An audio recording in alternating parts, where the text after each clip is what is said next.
FPGA 내부 구성 요소 두 번째 시간으로 메모리에 대해 알아보겠습니다. FPGA에서 메모리는 데이터를 임시로 저장하거나 회로 간의 정보를 전달하는 데 사용되는 저장소입니다.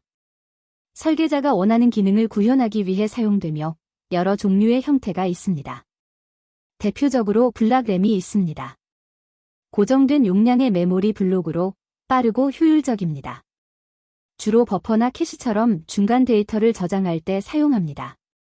디스트리뷰티드 램은 FPGA 내부의 로직셀을 이용해 작은 메모리를 구성할 수 있습니다. 아주 작은 용량을 빠르게 사용할 수 있습니다. 플립플롭은 기본적으로 1비트를 저장할 수 있으며 FPGA 내부에서 레지스터를 구현할 때 사용합니다. 외부 메모리는 DDR이나 HBM 등을 의미합니다.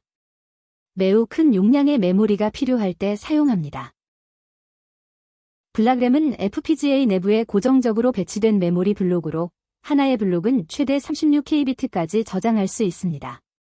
필요에 따라 두 개의 18Kbit 램을 나눠서 사용할 수도 있고 두 개의 포트를 통해 동시에 읽고 쓰는 것이 가능합니다.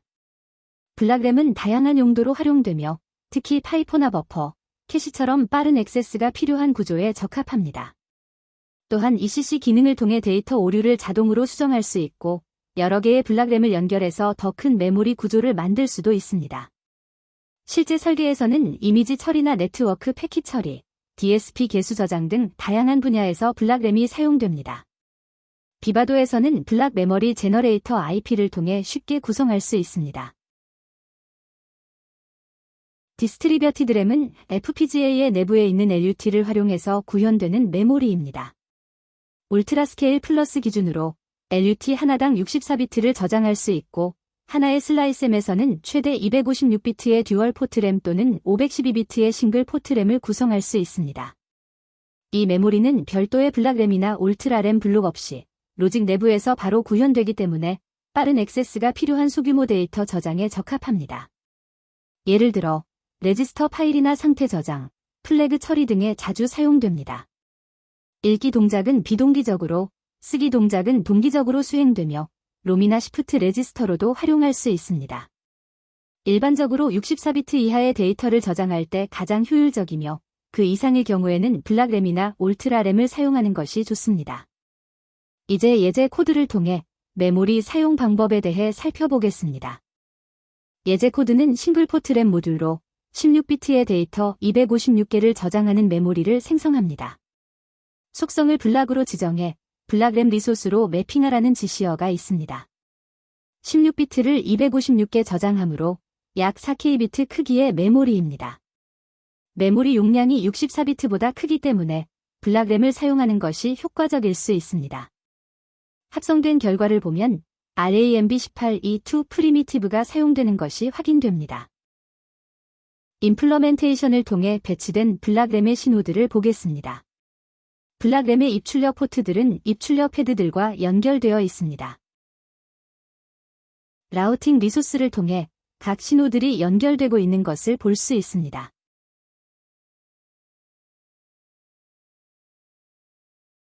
블락램은 라직 셀들의 중간중간에 배치되어 있습니다.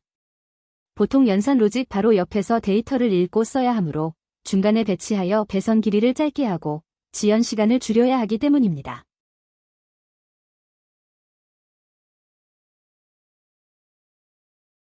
디스트리뷰티드 램 예제 코드입니다. 8비트를 16개 저장할 수 있는 메모리 공간을 만들었습니다. 128비트의 메모리 공간이 필요합니다. 레지스터 속성을 지정하지 않는다면 비바도가 자동으로 적합한 리소스에 배치하게 됩니다. 합성 결과를 보겠습니다.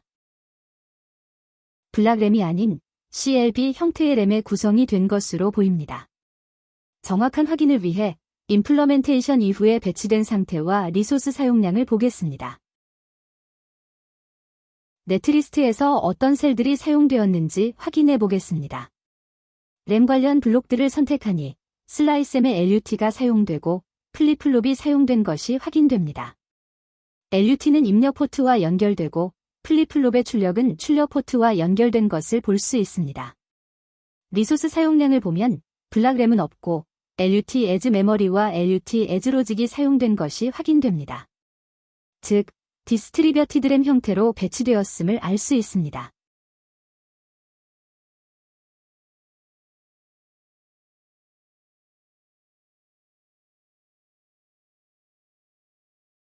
블락 램에는 몇 가지 포트 타입이 있습니다. 램에서 포트란 주소, 데이터, 제어 신호의 입출력 단위 인터페이스를 의미합니다. 즉, 포트 수는 동시에 메모리에 접근할 수 있는 인터페이스의 수라고 보면 됩니다. 싱글 포트 램은 하나의 포트로만 읽기, 쓰기가 가능합니다. 구조가 단순하고 리소스 사용이 적습니다. 듀얼 포트 램은 두 개의 독립적인 포트를 갖습니다. 동시에 다른 주소에 대해 읽기, 쓰기가 가능합니다. 병렬 처리나 클락 도메인 크로싱에 유리합니다. 듀얼 포트 중 심플 듀얼 포트는 한쪽은 읽기 전용이고 다른 쪽은 쓰기만 가능합니다. 트루 듀얼 포트는 두 포트 모두 리드와 라이트가 가능합니다.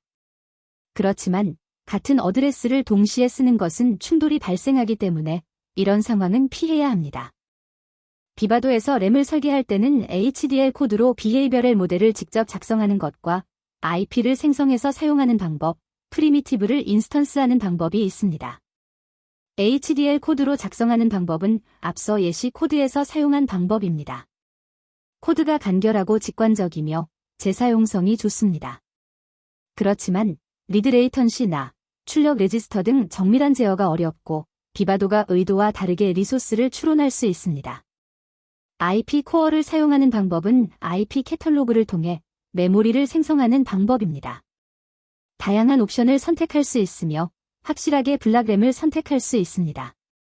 그렇지만 코드 수준에서 가독성이 떨어지며 IP 수정 시 다시 생성해야 합니다. 다른 FPGA 플랫폼으로 이식이 힘든 단점이 있습니다.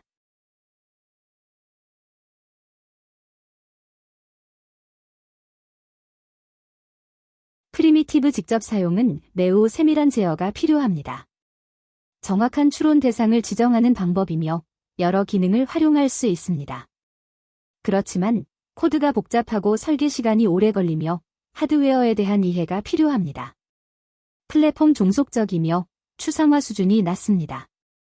피포는 먼저 들어온 데이터가 먼저 나가는 선입선출 방식의 버퍼 메모리입니다. 블락 램을 기반으로 쓰기 포인터와 읽기 포인터 등을 이용해 처음 입력된 데이터가 처음으로 출력될 수 있도록 제어합니다. 두 모듈 간 동작 클럭의 차이가 있는 경우, 즉 클럭 도메인 크로싱에 주로 사용되며 고속 파이프라인 처리 시버퍼 역할을 하기도 합니다. 플립플롭은 디지털 회로의 가장 기본적인 1비트 저장 장치입니다. 클럭에 따라 입력을 받아 출력으로 유지합니다. 일반적으로 디플립플롭이 가장 널리 사용됩니다. 플립플롭은 오레이즈 구문을 이용해 생성할 수 있습니다. 예제 코드를 통해 어떻게 FPGA 자원에 매핑되는지 확인해 보겠습니다. FPGA의 CLB 내부에는 FDR이라는 플립플롭 프리미티브가 있습니다. 임플러멘테이션 결과를 보면 Q 레지스터가 FDR에 배치된 것을 볼 수 있습니다. 레지스터란 여러 개의 플립플롭을 묶어서 만든 저장 장치로 보통 8비트나 16비트, 32비트 데이터를 저장합니다. 데이터의 임시 저장, 상태 유지, 동기화 등에 사용됩니다. 다음의 예제 코드는 리셋시 Q 레지스터를 0으로 초기화하며 이후에는 입력 뒤의 값을 저장합니다. 플립플롭이 8개 사용되어 기능이 구현되었을 것이라 추측할 수 있습니다. 합성 이후 스키매틱을 보면 FDRE가 8개 사용된 것을 볼 수 있습니다. 임플러멘테이션 결과를 보겠습니다. Q 레지스터가 하나의 슬라이스 안에 FDRE 8개를 사용해 구현된 것을 볼 수 있습니다.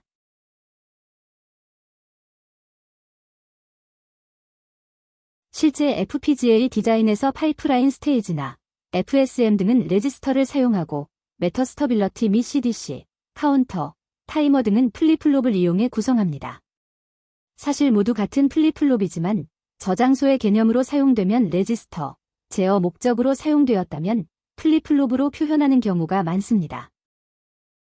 외부 메모리는 내부 메모리보다 훨씬 큰 용량의 데이터를 다루거나 외부 장치와 데이터를 주고받기 위해 필수적인 요소입니다.